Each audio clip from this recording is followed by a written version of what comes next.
नमस्कार, मी भाऊ तोरसेकर. तुम्ही बघतात प्रतिपक्ष. मित्रांनो, कधीकधी आपल्याला समोर ज्या गोष्टी दिसत असतात, घडताना दिसत असतात आणि त्या इतक्या रहस्यमय असतात की सोप्या वाटतात पण उलगडत नाहीत. अगदी आत्ताची गोष्ट घ्या.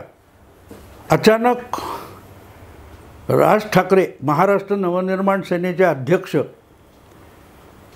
यांना दिल्लीतून केंद्रीय गृहमंत्र्यांचं आमंत्रण मिळालं की येऊन भेटा. लगेच विशेष विमानाने राज ठाकरे दिल्लीला जाऊन रात्री उशिरा पोहोचले आणि दुसऱ्या दिवशी दुपारी भाजपचे राष्ट्रीय सचिव विनोद तावडे त्यांना भेटायला गेले. मग दोघेही तिथून निघाले आणि केंद्रीय गृहमंत्री अमित शहा यांच्या निवासस्थानी गेले. 30-35 मिनिटाची बैठक झाली. काय शिजले कोणालाही पत्ता नाही. राज ठाकरे तिथून मुंबईला निघाले. आता त्याला जवळजवळ 48 तास किंवा 40 तास तरी होऊन गेलेत, पण अजूनही अमित शहा आणि राज ठाकरे यांच्यात काय गुप्तगू झालं याची बाहेर वाच्यतासुद्धा झालेली नाही. उद्धव ठाकरे म्हणतात की 2019च्या फेब्रुवारीमध्ये बंद दरवाजा आड अमित शहांनी आपल्याला शब्द दिला होता आणि विधानसभेच्या निकालानंतर तो पाळला नाही. अशा परिस्थितीमध्ये परत एकदा त्यांचे चुलत बंधू राज ठाकरे यांच्याशी सुद्धा बंद दरवाजा आड गुप्तगू किंवा चर्चा झालेली आहे आणि नेमकं काय झालं आहे ते बाहेर कोणालाही माहिती नाही. हां, अफवा खूप आलेल्या आहेत की दक्षिण मुंबईची जागा मनसेला दिली जाणार. मग 2009च्या निवडणुकीत तिथे दुसऱ्या क्रमांकाची मतं बाळा नांदगावकर यांनी मनसे उमेदवार म्हणून कशी मिळवली होती, किंवा दक्षिण मुंबई मतदारसंघामध्ये 3 ठिकाणी शिवसेनेचे आमदार आहेत.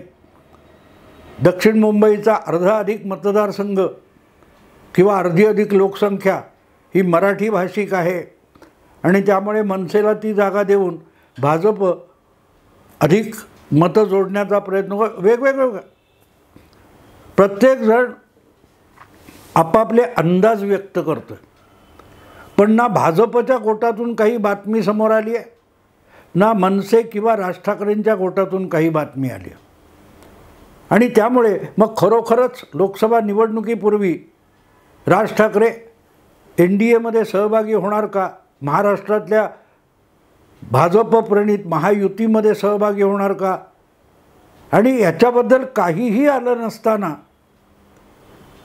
राज ठाकरेंचे चुलत बंधू आणि उर्वरित शिवसेना, उबाठा शिवसेनेचे पक्षप्रमुख उद्धव ठाकरे यांनी आणखीन एक ठाकरे पळवला वगैरे, म्हणजे आधीचा कोण ठाकरे पळवला होता याचा खुलासा उद्धव ठाकरेंनी केला नाही, पण आणखीन एक ठाकरे पळवला. अशी मुद्दा इतकाच आहे मित्रांनो की ह्या सगळ्याची भाजपला गरज आहे का. हे सगळं घडत असताना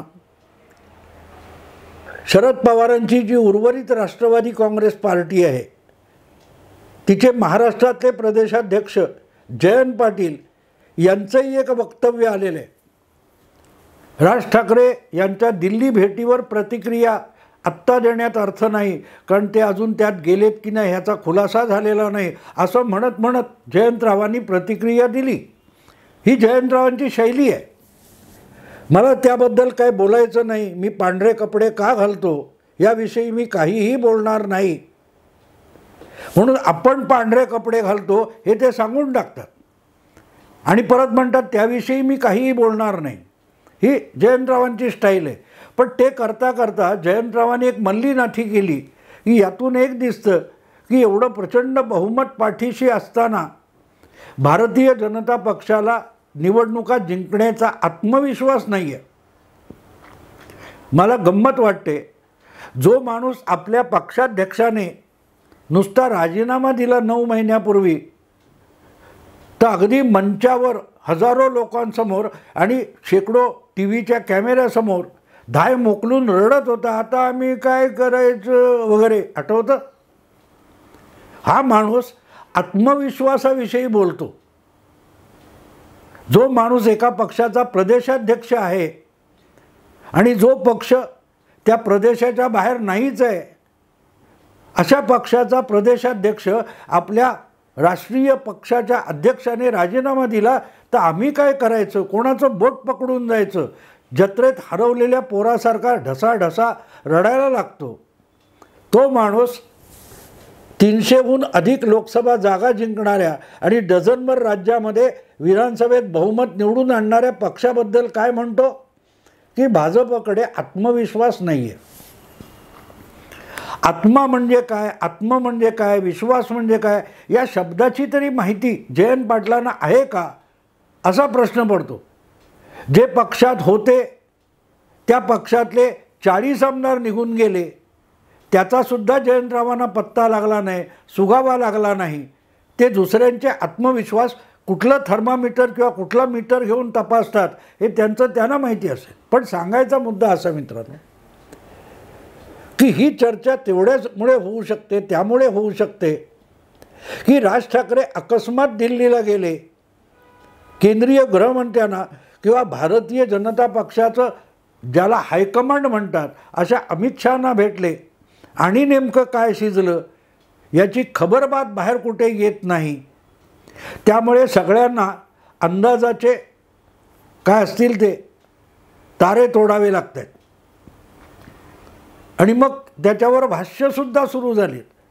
पण उलटा विचार करायचा तर खरोखरच भाजपला महाराष्ट्राच्या निवडणुकांसाठी राज ठाकरे यांची गरज आहे का? तर मुद्दा असा असतो मित्रांनो, अनेकदा काही गोष्टी अशा केल्या जातात की त्या का केल्या, करणाऱ्याने का केल्या हे बघणाऱ्याच्या लक्षात सुद्धा येऊ शकत नाही, कारण ती अनेकदा मांडणी असते. कथा, कादंबरी, नाट्य, सिनेमा आपण बघतो, त्याच्यामध्ये सुरुवात झाल्यापासून अनेक पात्र येत असतात, अनेक घडामोडी घडत असतात आणि त्या का घडत आहेत याचा उलगडा आपल्याला होत नसतो. तो उलगडा जसजशी कथा किंवा कादंबरी किंवा चित्रपट संपत येते तेव्हा त्या आधीच्या केलेल्या घटना किंवा गोष्टी असतात त्याचा उलगडा व्हायला लागतो, कारण तो हळूहळू करत कथालेखक त्याचा उलगडा करत असतो. पण ज्यावेळेला आरंभापासून मांडणी सुरू होते तेव्हा याची काय गरज होती, त्याची काय गरज होती असा आपल्याला प्रश्न पडतो. मित्रांनो, आयन रँडची ॲटलास श्रग नावाची एक कादंबरी आहे, जवळजवळ इंग्रजीमध्ये छोट्या टायपात 1100 पानाची आहे. त्याच्यामध्ये पहिल्या मला वाटतं 1-2 पानामध्ये हु इज जॉन गाल्ट असा एक शब्दप्रयोग येतो, हु इज जॉन गाल्ट. आणि जवळजवळ 700-800 पानं झाली तरी ही शब्दावली हु इज जॉन गाल्ट ही इतक्या वेळ येत राहते की आपल्या मेंदूला झिणझिण्या येतात वाचताना की कोण आहे हा जॉन गाल्ट, पण त्याचा खुलासा होत नाही. पुढे 700-800 पानानंतर जेव्हा त्या कादंबरीमध्ये जॉन गाल्ट म्हणजे काय किंवा जॉन गाल्ट कोण आहे याचा उलगडा होतो तेव्हा आपण थक्क होतो. पण तोपर्यंत लेखिकेने हु इज जॉन गाल्ट ही शब्दावली आपला मेंदू अक्षरशः कुरतडून काढत पुढे नेलेली असते. राजकारणातला गुंता अनेकदा तसाच असतो. राजकारण हे रोज सकाळी पत्रकार परिषद घेऊन किंवा कुठल्याही दारातून बाहेर पडल्यावर समोर कॅमेरे आहेत म्हणून बडबड केली त्यातून राजकारण होत नसतं. हे राजकारण गेले 4 महिने, 5 महिने, 3 महिने प्रकाश आंबेडकर, जितेंद्र आव्हाड, संजय राऊत, उद्धव ठाकरे असे अनेक महाविकास आघाडीतले नेते, नाना पटोले हे कॅमेरे समोर आल्यानंतर राजकारण करतायत, पण निष्पन्न काही होत नाही. पण कोणाच्याही कानोकानी खबर नसताना अचानक राज ठाकरे विशेष विमानाने दिल्लीला जातात आणि भाजपच्या हायकमांडबरोबर गुप्तगू करून परत येतात, तरी कोणाला कसला पत्ता लागत नाही. राजकारण त्याला म्हणतात मित्रांनो. जे केल्यावर उलगडतं पूर्ण झाल्यावर उलगडतं, त्याचा विचका होत नाही. आणि म्हणून भाजपच्या विरोधात बनलेली 28 पक्षांची इंडी आघाडी पुरता बट्ट्याबोळ झाला आहे, विचका उडाला आहे, पण साध्य काहीच झालेलं नाही. आणि दुसरीकडे भारतीय जनता पक्षाच्या नेतृत्वाखालची NDA जी आहे किंवा महाराष्ट्रातली महायुती आहे, त्यामध्ये अनेक लोक येऊन जुळत आहेत, जोडली जात आहेत. पण ती जोडली गेल्यानंतर तुम्हाला त्याचा पत्ता लागतो. कालपर्यंत अशोक चव्हाण इथे होते, एकेका जागेसाठी हुज्जत करत होते आणि 48 तासात 24 तासात तिकडे गेले. म्हणजे अशोक चव्हाण तुमच्याच वावरत आहेत, पण अशोक चव्हाण मनाने भाजपत गेलेत याचा सुद्धा महाविकास आघाडीतल्या 3 पक्षाच्या एकाही नेत्याला पत्ता लागला नव्हता. ही गोपनीयता असते, ती राजकारणात सर्वाधिक महत्त्वाची असते. नाहीतर जे करायला जातो त्याचा पुरता विचका होऊन जातो, जो महाविकास आघाडीचा झालेला आहे, जो इंडी अलायन्सचा झालेला आहे. आणि म्हणून राज ठाकरे हे अमित शहाना भेटून आले तर त्याविषयी एक चकार शब्द मनसेच्या गोटातून सुद्धा बोलण्यात आलेला नाही. का गेले, कसे गेले, काय ठरणार आहे, एक शब्द नाही. आणि तितकीच गोपनीयता भाजपच्या गोटातून सुद्धा पाळली गेलेली आहे. अगदी विनोद तावडे किंवा तुमचे बावनकुळे किंवा देवेंद्र फडणवीस यांच्याकडून सुद्धा एक कुठलीही गोष्ट बाहेर येऊ शकलेली नाही. आणि म्हणून मग बुडबुडे उडवणं चालू आहे, पतंग उडवणं चालू आहे. उद्या कदाचित होईल की दक्षिण मुंबई हा एक मतदारसंघ, मग आणखीन एक शिर्डी पण मनसेने मागितलेला आहे. दक्षिण मुंबई आणि शिर्डी 2 मतदारसंघ मागितले आहेत. ह्या सगळ्या हवेतल्या गोष्टी आहेत. पण या गोष्टी करण्यापेक्षा त्या 2 मतदारसंघ त्यांना देणार का, त्यांनी मागितले का, या सगळ्या गोष्टीत पडण्यापेक्षा राज ठाकरे यांची महायुतीला गरज आहे का, हा यातला सगळ्यात कळीचा मुद्दा आहे. जवळजवळ राष्ट्रवादीचे सगळे उमेदवार 80% आमदार, शिवसेनेचे 80% आमदार आणि खुद्द अख्खा भारतीय जनता पक्ष एका बाजूला आहेत. इतकं प्रचंड बहुमत, पाठबळ आणि संघटनात्मक बळ पाठीशी असताना राज ठाकरे यांच्यासारख्या गेल्या अनेक 4 निवडणुकांमध्ये दुर्बळ ठरलेल्या पक्षाची मदत भाजपला आवश्यक असेल का? हां, आणखीन एक ठाकरे पळवला, ठाकरे नावाने मतं मिळतात, मोदी नावाने मतं मिळत नाही, हा थिल्लरपणा चालू द्या. त्यातून राजकारण साध्य होत नाही. त्यापेक्षा राज ठाकरेंना NDAच्या गोटात इतकं अगत्याने बोलवणं, आमंत्रित करणं, यामागे अमित शहा किंवा भारतीय जनता पक्षाचा NDAचा काय डाव असू शकतो त्याचा शोध घेणं आवश्यक असतं. ज्यावेळेला कुटीलपणा, कुटील राजकारण चालतं त्यावेळेला ह्या अशा बारीक बारीक गोष्टी वर करणी दिशाभूल करणाऱ्या असतात. आणि म्हणूनच राज ठाकरे यांची भाजपला काय गरज पडली याचा विचार करणं आवश्यक आहे. आणि तो विचार करायला लागलात, त्या रहस्याचा शोध घेण्याचा प्रयत्न केलात तर तुम्हाला राजकारण थोडं थोडं उलगडू लागतं. तसं बघायला गेलं तर गेल्या 5 वर्षापूर्वीच्या निवडणूक प्रचारामध्ये स्वतःच्या पक्षाचा एकही उमेदवार नसताना राज ठाकरे यांनी मनसेतर्फे 10-12 मोठमोठ्या सभा घेतल्या होत्या. आणि मोदी शहांसकट भाजप यांच्यावर तुफान हल्ला चढवला होता, हलकल्लोळ माजवलेला होता. लाव रे तो व्हिडिओ ही एक नवी प्रचाराची शैली काढून त्यांनी अक्षरशः भाजपची झोपसुद्धा महाराष्ट्रात उडवलेली होती. अर्थात त्याचा परिणाम प्रत्यक्ष मतदानावर काही झाला नाही. ज्या अशोक चव्हाणांच्या नांदेडमध्ये भाजपची पार भंबेरी उडवणारी सभा गाजवली राज ठाकरेंनी, तिथे आधीची निवडणूक जिंकलेले अशोक चव्हाण नांदेडमध्ये पराभूत झाले. आणि कुठल्याही मतदारसंघामध्ये राज ठाकरे गेले आणि काँग्रेसने किंवा राष्ट्रवादीने जागा जिंकली असं झालं नाही. मग अशा राज ठाकरेंना जे दुर्बळ ठरलेत, मतांच्या टक्केवारीत त्यांचं काय ते शक्ती क्षय झालेला दिसतोय. आमदार संख्येमध्ये वेगवेगळ्या छोट्या मोठ्या निवडणुकांमध्ये मागे पडलेले राज ठाकरे भाजपला का हवेत याचा विचार करणं आवश्यक आहे. कारण त्यांच्या त्या 5 वर्षापूर्वीच्या धूमधडाकेबाज भाजप विरोधी प्रचाराने भाजपचे समर्थक कार्यकर्ते कमालीचे विचलित झालेले होते आणि त्यांचा राग अजूनही संपलेला नाही. मी जेव्हा राज ठाकरेंच्या संबंधाने किंवा त्यांच्या राजकीय क्षमतेवर एखादा व्हिडिओ बनवला तर त्याच्यात राज ठाकरेंचं थोडं कौतुक केलं तरी अनेक भाजपचे समर्थक विचलित होऊन मला प्रश्न विचारतात, भेटले तर विचारतात, फोनवर विचारतात, ज्यांच्याकडे माझा नंबर आहे.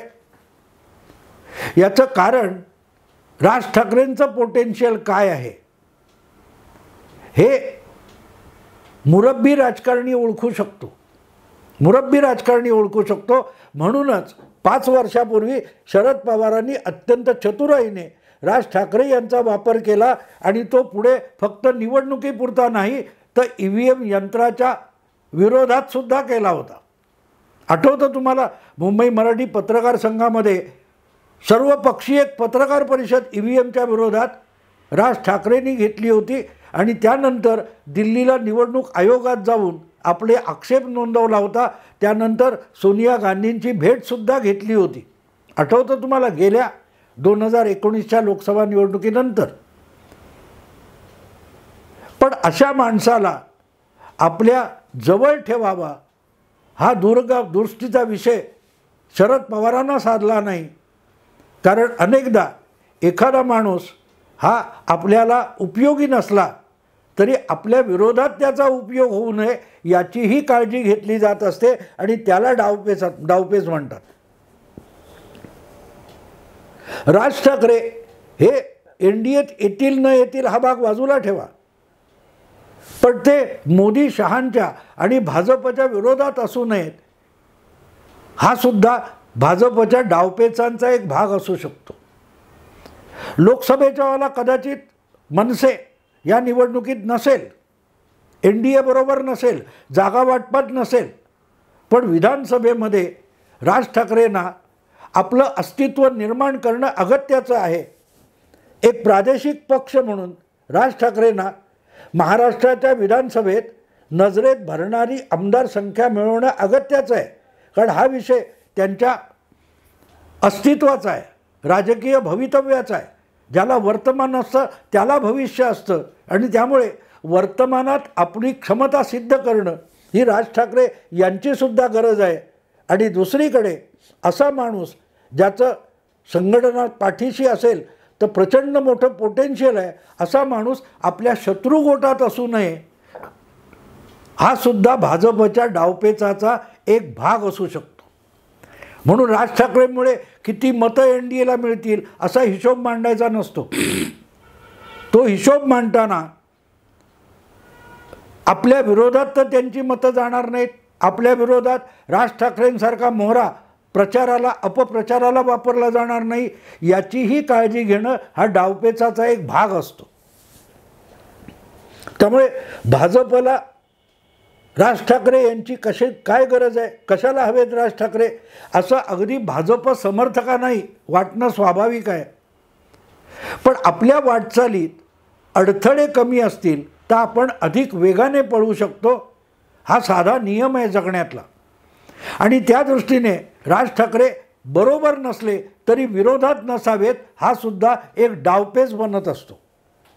दुसरीकडे ज्या पद्धतीत 2 वर्षापूर्वी करोना नंतरच्या पहिल्या शिवाजी पार्कच्या मेळाव्यात राज ठाकरे यांनी हिंदुत्वाचा अंगीकार केला आणि त्याच पाठोपाठ गुढीपाडव्याच्या सभेमध्ये त्यांनी शरद पवार यांच्यावर जो जबरदस्त हल्ला चढवला होता, त्यानंतर 15 दिवस शरद पवारांना आपण जातीयवादी नाही, आपल्यामुळे महाराष्ट्रात जातीयवाद वाढला नाही याचा खुलासा देत 15 दिवस फिरावं लागलं होतं. 2-2, 3-3 पत्रकार परिषदा, छोट्या मोठ्या सभांमध्ये आपले खुलासे द्यावे लागले होते. आपल्यापेक्षा कसे विविध जाती गटाचे समूह आहेत हे दाखवावं लागलं होतं. तेव्हा राज ठाकरे यांची जी क्षमता आहे ती आपल्या विरोधात असू नये या दृष्टीने प्रयत्न करणं हा विश्वास आणि आत्मविश्वासाचा भाग नसतो, हा मतांची टक्केवारी वाढवण्याचा विषय नसतो, त्यापेक्षाही तो डावपेचाचा भाग असतो. आणि त्या डावपेचाचा आपलं वर्तमान काळ हा नव्याने प्रस्थापित करण्याला उपयोग असेल तर राज ठाकरे त्याला उत्तम प्रतिसाद देऊ शकतात. भले लोकसभा नाही, पण विधानसभेत NDA बरोबर जाण्याचा लाभ असेल तर राज ठाकरे तो उठवायला पुढे जाणारच. त्याला ठाकरे सोडणं किंवा मोदीवर मतं मिळत नाही, ठाकरे नावाने मतं मिळतात, मग राज ठाकरेंना का नाही मिळाली? 2009 राज ठाकरेंना मिळत होती तेव्हा उद्धव ठाकरेंना का नाही मिळाली? ठाकरे नावाने मतं मिळत नाहीत आणि मोदी नावाने मिळत असतील तर ती मोदी नावाच्या एका विश्वासार्हतेची मतं असतात. मतं ही विश्वासार्हतेचा भाग असतो आणि मध्यंतरीच्या राजकीय गदारोळात मनसेची विश्वासार्हता कमी झाली असेल किंवा त्यांच्यापेक्षा अधिक विश्वासार्हतेचा पर्याय मतदारासमोर आलेला असेल तर तो परत एकदा मतदार आपल्याकडे वळवणं आणि दुसऱ्या कोणाच्या विश्वासार्हतेमध्ये भागीदार होऊन आपली विश्वासार्हता वाढवणं हे मनसेसाठी एक राजकारणाचं चांगलं पाऊल ठरू शकतं. 2009च्या लोकसभा विधानसभा निवडणुकीत विश्वासार्हता गमावलेले उद्धव ठाकरे यांच्यापेक्षा मनसेचे राज ठाकरे यशस्वी ठरले होते. त्यानंतर आपली विश्वासार्हता परत मिळवण्यासाठी उद्धव ठाकरे यांना सुद्धा मोदी लहरीचा, मोदी लाटेचा लाभ उठवावा लागला होता. तेव्हा राज ठाकरे यांची भाजपला काय गरज आहे किंवा राज ठाकरे भाजपला का हवेत याचा शोध घेणं आवश्यक आहे. मला जे ह्याच्यातले धागेदोरे सापडले तुमच्यासमोर मांडले, यावर विचार करा मित्रांनो. आत्ता इथेच थांबतो. आवडलं लाईक करा, शेअर करा, सबस्क्राईब करा. नमस्कार.